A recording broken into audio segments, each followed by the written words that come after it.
We're less than 2 weeks away from the April 18th deadline to file your taxes, and today we've got some helpful tips for those last-minute preparations. Kyle Whipple is with us now, partner and financial advisor to Custom Wealth Solutions. Good morning.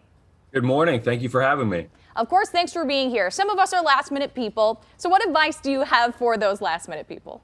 So this is go time, if we put it that way. Yes. And tax deadline is quickly approaching. It's actually Monday, April 18th, because Good Friday falls on the 15th, which is the usual tax deadline. So if you're a procrastinator, you get about 3 extra days to make sure that you're able to get that in. That's probably the biggest deadline. And this is probably akin to the IT director asking if you've turned your computer on. You have to file your taxes. So that would be the biggest thing, is don't push it off. Make sure it gets done. If you do need to file an extension, you can do a quick Google search. There's an IRS form that you can fill out. If you know you're not going to owe any money, but you don't have all your documents, it's probably a good idea to file that extension and then do it as soon as you can after that. So what are some important ways we can decrease our tax liability as the clock winds down on that deadline? Yeah, so by making an IRA contribution, that money is tax deductible. So if you're over 50, you can do up to $7,000. If you're under 50, it's $6,000. That will make an immediate impact on your bill because that income is now not taxable. It's something that you defer. Now, that being said, everyone's always thinking about, how do I save today? But we think proper tax planning and financial planning really looks at how are we saving over the long term. And so right now, our tax brackets are some of the lowest they've been in history. We're really big fans of people saying, hey, I'm willing to pay the taxes today. You can get that same contribution into a Roth IRA where you never have to pay taxes on it. It might make sense to do that rather than take the tax deduction now.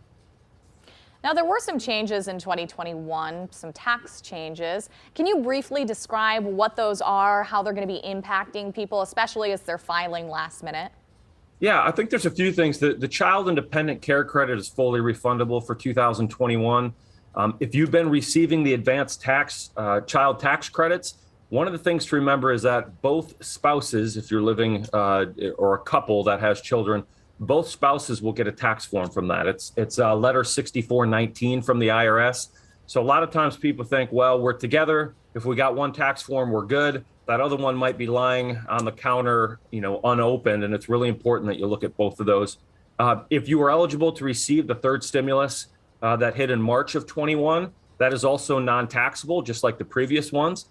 And if you think that you might have missed it or you should have received it, there's still time to go on and figure out how to get that back into your possession.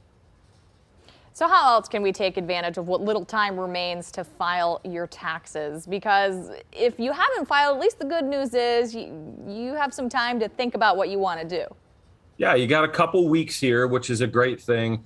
I would say start with the very basic. Make sure if you're retired and you've had distributions come from retirement accounts, or you have after-tax money invested or a large sum in a bank account. I know right now our interest rates are just going from really bad to bad, but it still produces interest, which you'll generally get a 1099 form. You want to make sure you have all those tax forms with you. So your W-2 or 1099, if you're earning wages from contract work or employment.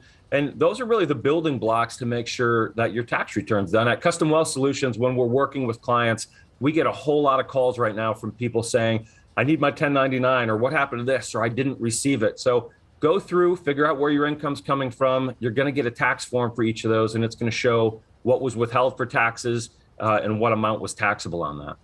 Kyle Whipple with Custom Wealth Solutions. Thanks for being here with us this morning and giving us a little bit of insight. No problem. If anyone's looking for more information, our website's customwealthsolutions.com.